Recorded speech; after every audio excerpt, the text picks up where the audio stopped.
Hello, my friends. We are going to reiterate. In other words, we're going to repeat, which, of course, when we're dealing with themes and topics of A Course in Miracles, that is not just bound to happen, it's going to happen. Because the theme that we're talking about is forgiveness. And that is virtually the entirety of A Course in Miracles for a reason. Because forgiveness teaches us to look past the ego, past the perceived sins, errors, and mistakes offered by another, and see purity, the essence of God within every person, existing yet overlooked. Course in Miracles teaches that forgiveness shows us not to overlook, to see that reality within another and live from there. So we're going to go to lesson 122. A few weeks ago, I read through this and we discussed it. We're going to do it again. Forgiveness offers everything I want. What could you want forgiveness? What could you want forgiveness cannot give? Do you want peace?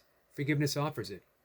Do you want happiness, a quiet mind, a certainty of purpose, and a sense of worth and beauty that transcends the world? Do you want care and safety and the warmth of sure protection always? Do you want a quietness that cannot be disturbed, a gentleness that can never hurt, never be hurt, a deep abiding comfort and a rest so perfect it can never be upset? All this forgiveness offers you and more. It sparkles in your eyes as you awake and gives you joy with which to meet the day.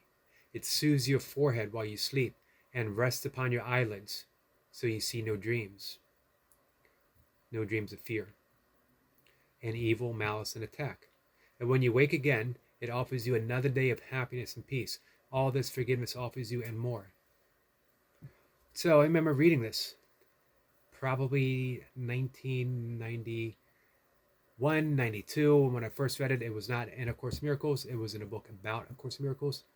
And I thought, indeed, I want this, that I wanted happiness. Most of all, I wanted peace because I was not at peace. It would be many years before I even caught a glimpse of the sense of peace that was offered here because I was a haphazard practitioner. Sincere, but sincerity doesn't always, at least, um, transcend haphazardness because I would go for long stretches of time completely ignoring what I had gained through my practice in A Course in Miracles, completely ignoring the peacefulness that I achieved through the practice of meditation and breath work. Of course, a lot of that was fueled by alcohol, but everything was working. Even a haphazard approach, everything was working because in a moment of true peace, of true tranquility, in a moment of utter chaos, I actually came to a sense of peacefulness that and my drinking came to an end in an instant. No struggle, no long, hard, anguishing stretch of trying to quit drinking. In an instant, after a decade of extremely hard drinking, I was given the gift of sobriety with a simple declaration: if I wanted to drink, if I never wanted to drink again, I just did not have to. That was it. And it was a moment where I forgave myself a decade of drinking. I forgave myself destroying relationships, drinking myself out of job opportunities, wrecking my car, and worst of all, endangering the life of other people. A moment of forgiveness. I knew in order for me to step into that sobriety that was offered right then, I had to forgive and I had to do it instantly. I had to let go. So that's quite a list. And most of all, as I said, I wanted peace and I wanted that happiness. I wanted a quiet mind. A quiet mind is such a gem, such a hard fought fought for commodity, so it seems. Here's what you realize through the practice of forgiveness: you are quiet all the time. The mind is always quiet. Beneath every thought is an infinite depth of silence.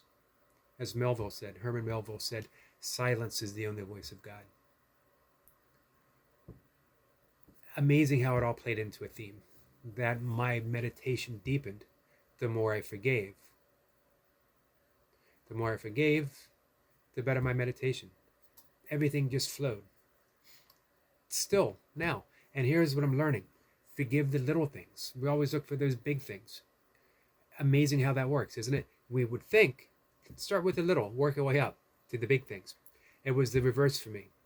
Start with the big, because it was big and it was obvious, and I could tackle it, and I like projects. So forgive the big stuff. And of course, I started realizing a sense of peace almost immediately as they slipped behind me. However, the little stuff, I work with the little stuff every day. The little stuff that I find without even thinking about it, that I am thinking about it. I find without thinking about it that I'm thinking about it through the course of the day. Something little, someone saying something, someone, a gesture that for whatever reason I find upsetting, all kinds of stuff. Little tiny details of the day that people seem to bring into our lives that we dismiss and yet carry with us. Ruminating in our mind. What was that person? Why did that person? When did that person? All little tiny questions, and we replay it. I should have said in reply. Conversation in our head that took years to recognize. It doesn't have to. If you know, it doesn't have to. But of course, sometimes for some of us, the way we get to know is through years. For some people, you're smarter than me. You're quicker. But now, excuse me, guys, I see it happening, and I can instantly drop it. Especially considering my favorite line as of now in the Course is that the one wholly true thing that one can say about the past is that it's not here. Whenever I catch myself thinking about something that has occurred, I remember that key word, occurred. It has occurred. It is no longer present here. So why carry the weight of something so small that it doesn't even matter? If I keep repeating it, it'll get bigger. So let it go. Let it go while it's small, before it turns into a resentment. Little things that people might offer you, that for whatever reason we take the wrong way, it adds up. There's no small grievance. There's no small judgment, because it starts to play out. Now these little things add up, and we start to view that person whenever they come in, whenever we see them, we start to view them with that sense of resentment, with that sense of grievance. And that, my friend, upsets the mind. And that is the thing that I wanted most of all to avoid. I wanted peace. So bless the little things. Bless these opportunities. Bless everyone that comes in. Live your life with gentleness, ease, and lovingness. Meaning, everyone is coming in to teach you something. Are they teaching you love with their presence? Or are they giving you an opportunity to practice being loving? Either way, it comes down to, are you learning to love? Are you loving? Or are you not forgiving and carrying around a resentment, a grievance, and a judgment? Forgiveness is certainly a gift. Course in Miracles has been a gift for me, and that gift of a peace of mind, man, I cannot put a price on it. Doesn't have one. Guys, thank you.